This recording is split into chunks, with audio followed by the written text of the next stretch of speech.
Before long, we'll be selling this house and moving into a high-rise condo. So you better start looking for a new place." Maggie's mother, Karen, sneered, "You're not thinking you'll get a dime of our father's inheritance, are you? We're having you relinquish your right to it. You got that, Ashley?" My sister threatened me, her face a horrifying mask of cruelty. Ashley's boyfriend stood to the side, his laughter only adding salt to the wound. It was unbearable. Our father's funeral had barely finished, and they dared to talk like this. "You heard the absolute worst. I can't stand this anymore. I'm cutting ties with you all." The moment I shouted those words, the doorbell rang. Standing there was a man I felt like I'd met before. "My name is Maggie. At 22, I'm soon to graduate from university. Nothing to brag, but I'm strong-willed and patient. From my childhood through university, I've always quietly and diligently focused on my studies. I've maintained reasonably high grades, and I do have dreams I want to fulfill. Although I'm content with my daily life, I'd also have a significant worry. Maggie, come downstairs now." A loud voice rang from below. With reluctance, I went downstairs to find my mother, Karen, and my sister, Ashley. "Mom, sis, what's up?" "I was studying, as usual." "You nerd. You're still studying even though university is almost over. What a hard worker." The one laughing was my sister, Ashley. A beauty like our mother, she's flamboyant and was even a popular model back in the day. Now she's unemployed, under the gaze of helping around the house. "We're going shopping. You should clean the dishes and do the laundry. Don't forget to iron properly, okay? Also, we're out of detergent and other things, so you should go shopping." Mother calmly ordered me to do the housework, knowing she would get furiously angry if I talked back. I quietly responded, "Okay." I left the house stressed out to the nines and high in spirits. "I need to get on with that," I muttered quietly as I started to clean up the mess they had left behind. Mom, a former beauty queen, has extravagant tastes and loves luxury. She's always favored my beautiful sister while ignoring me since I'm not all that pretty. Moreover, they've always dumped housework and other chores on me as if I'm their maid. My sister took advantage of this, and I've been oppressed by them since I was little. Yet I've tolerated it because, after all, we are family. And then my phone rang. When I looked at my phone screen, it read Dad. "Hello, Dad, it's been a while." I could tell my voice had brightened. "Oh, Maggie, it's been a while. Are you doing okay?" "I'm doing great. How about you, Dad? It's night there, right? How's work?" "I'd like to say I'm fine, but I've been having headaches lately. I'm planning to go see a doctor soon." "How's your schoolwork? Is it going well, Dad? Take care of yourself, okay? Thanks to you, everything is going well. I'm studying hard to achieve my dream." "That's my girl. You're always so diligent. Remember what I always say, be righteous and kind, right? Don't worry, I'm doing my best." That's my Maggie. I'll bring lots of souvenirs when I come home next time. After that conversation, I hung up the phone. To put it bluntly, my family is well off. This was largely due to my elite father, Harry, who has been flying around the world for work since his younger days. Although he was often away from home, he was kind to me and showered me with love whenever we had the chance to meet. I adored him dearly. However, to my mother, Karen, and my sister, Ashley, he was nothing more than an ATM. The harsh truth was that they were living lavishly on the money he earned. "Be righteous and kind, Maggie," he would say. His presence was always nurturing and supportive. He was my rock.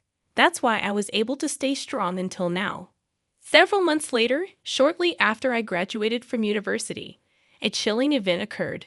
"Maggie, Dad has..." Karen burst into my room, her face as pale as a ghost. Apparently, my father had collapsed at the airport as soon as he returned home and was rushed to the hospital. Upon hearing the news, Ashley, Karen, and I immediately headed to the hospital. There, my once strong father lay frail and helpless. "We suspect he's had a stroke," the doctor informed us. Despite extensive treatment, my father barely improved. To be specific, he was left with severe physical paralysis and a speech impairment, unable to stand or converse properly. To care for my now dependent father, I decided to put my dreams on hold and dedicate myself to his care at home. Predictably, Karen and Ashley completely ignored him, treating him as if he was useless. They didn't even help with his care, let alone come by to see him. "Mom, Ashley, if you helped with Dad's care once in a while, I'm sure he'd be really happy," I pleaded. However, their response was always the same. "We're too busy. We've left Dad's care to you." "Dad, it was a lovely day today," I would tell him. "Thank you." He would struggle to reply. I studied and learned about caregiving. I made sure he could see outside by keeping the curtains open, fed him specially prepared meals, and arranged fresh flowers every day. Though I had help from professional caregivers, I did everything I could for him with all my heart, remembering my father who had worked so hard for us and showered us with love. I was desperate to do everything. Whenever times got tough, I would recall my father's words, "Maggie, always be righteous and kind," and each time it gave me the strength to carry on. One day, I overheard Karen and Ashley whispering in the house. "Thanks to Dad's insurance money, I was able to buy that bag I wanted," Karen said. "I know, right? Thanks, Dad. Maybe I should get a new wallet too," Ashley chimed in. I held back from yelling at them and continued to listen, only to hear Karen utter something even more shocking. "If Dad were gone, we'd receive a few $100 million from his life insurance and inheritance he's been saving up through his job and investments." "Wow, Mom. And we should totally buy a luxury condo, and my boyfriend could live with us." "Oh, I wish Dad would hurry up and die." Indeed, I couldn't bear it any longer and left the scene. My father was struggling to stay alive, and yet they were spending his insurance money and dreaming about a luxury condo from his inheritance, wishing for him to die sooner. I felt like vomiting out of anger and despair. In reality, my mother and Ashley had been living it up recently, buying up brand name items and even leaving my father and me behind to go on overseas trips. But there was no way I could tell my father, who was already having such a hard time. I didn't want to sadden him. Pretending I hadn't heard my mother and Ashley's conversation, I devoted myself to taking care of my father. Many friends and acquaintances often came to visit him. They all loved him. I particularly remember an older man in a suit and glasses who often came. I wasn't present, but he was probably an executor from my father's company or something. He would bow his head and greet me whenever he saw me. I was happy that my father was loved, and on the days when he had visitors, his face seemed brighter. I thought these days would continue, but a few months later, my father had a stroke recurrence and suddenly passed away. I cried, clinging to my father's body that no longer spoke. Even my mother and Ashley shed tears this time, mourning the loss of my father. What followed was a whirlwind. There was a wake and a funeral to be held, and of course my mother, the chief mourner, did nothing. Neither did Ashley. In the end, I had to go through all the procedures by myself, running around in a rush. The wake ended, and many people attended the funeral, with numerous flowers arriving as well. Seeing the character and popularity my father had in life, I felt somewhat comforted. At the funeral, sobbing voices echoed, and my father, with a peaceful face, embarked on his journey. In the evening of the day when the first 7 days were over, I had finally started to recover a bit from the sadness. As I was cleaning up the 7th day, my mother and Ashley called me into the living room. Next to Ashley was a man who was said to be her fiancé. Like Ashley, he looked good, but given his former job as a male stripper, his inner frivolity was clear. Apparently, his name was John. "So about father's inheritance," my mom began. I had a terribly bad feeling, and then my mother, laughing scornfully, said something outrageous. "We'll get a lot from your father's inheritance, so we decided to sell this house and live in a luxury condo. So you should leave." "Mom, it's only been a week since Dad passed away. Are you already talking about the inheritance and the luxury condo?" "We've already signed the contract. It's a high-rise, brand new." "You've already signed. When did you?" "About a month ago, I guess." "A month ago. But Dad was still doing fine." "Huh, he was practically dying. He had a lot of money, so it'll work out fine. My mother was selfish as ever. Ashley continued, yes, that's right. The luxury condos for mom, me, and my fiancé. So, you're a nuisance. You should hurry up and find some shabby apartment, okay? Even you, sis? Are you serious? Of course. Don't even think about getting any of Dad's inheritance. We'll have you renounce it. You understand, right? Ashley was approaching me with a terrifying expression, and next to her, her fiancé was laughing.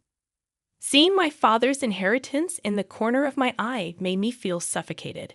It was too much. They had the nerve to say such things before my dad's mourning was even over. You guys are the worst. I can't stand it anymore.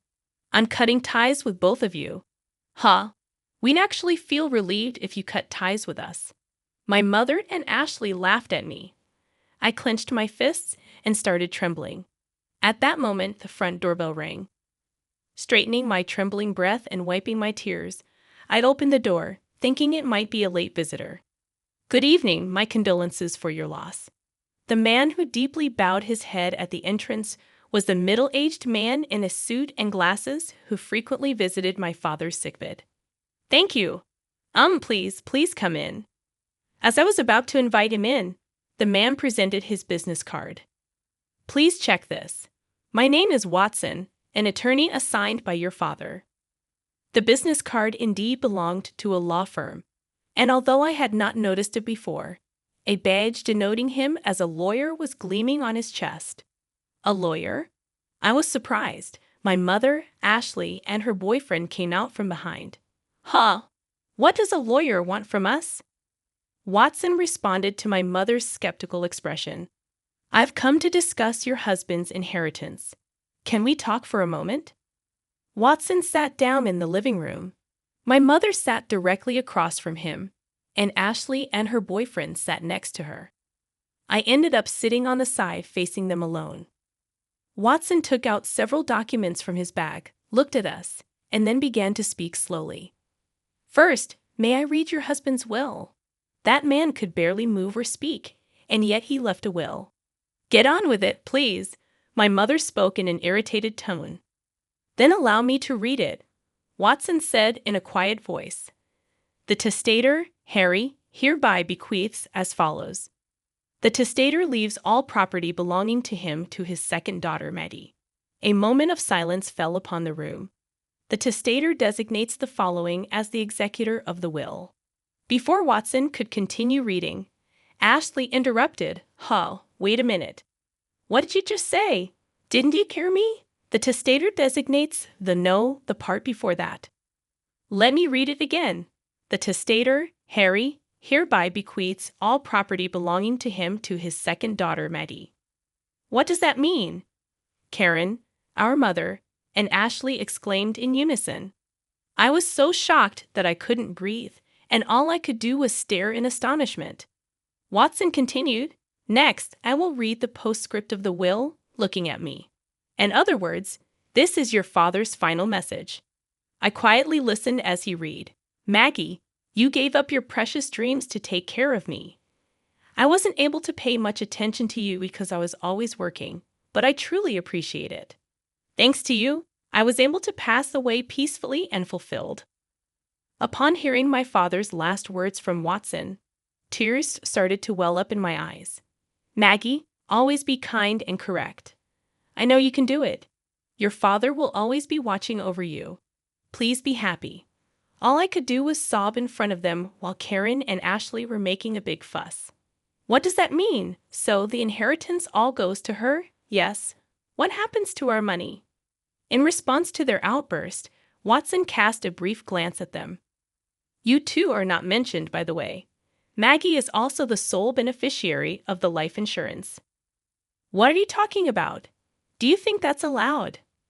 Karen turned beet red, ready to burst at any moment. That's right.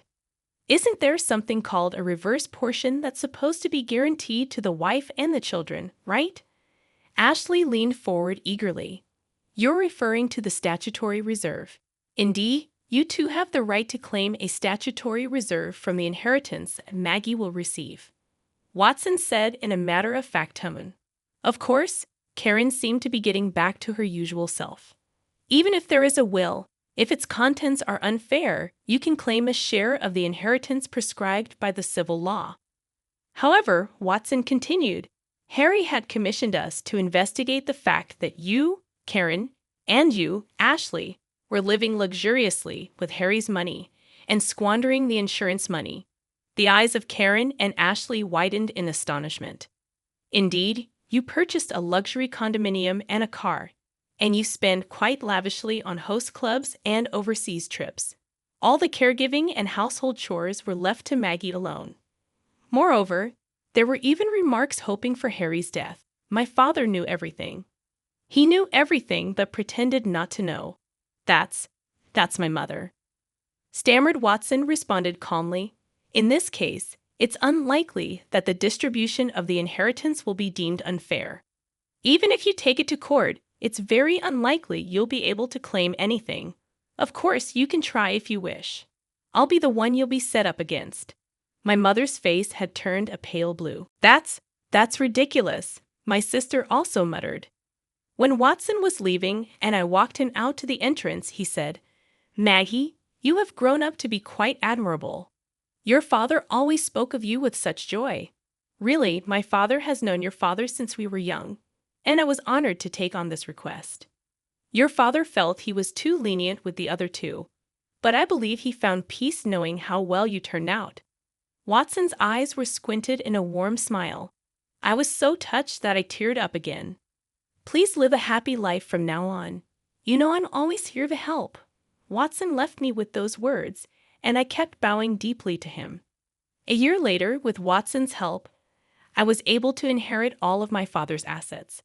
As for my mother and sister, my mother, unable to pay off the loans for the high-rise condominium, had already contracted the expensive car and the designer goods, eventually went bankrupt.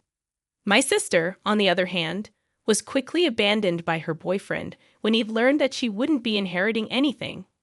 I heard through the grapevine that she's now living with my mother and working part-time. They called me for a while, but I kept replying, I've cut ties with you. Please contact me through a lawyer. I thought that was what my father wanted too. Now they don't contact me at all. As for me, I used my father's inheritance to attend a law school I had once given up on. Originally, I wanted to become a prosecutor to uphold my father's words, always be kind and correct. But now my dream has changed. After working with Watson, who had saved me in my time of need and provided unwavering support, I started to admire being a lawyer myself. So now, I'm studying hard to become one. I strongly wish to become a lawyer like Watson, who is always just and kind.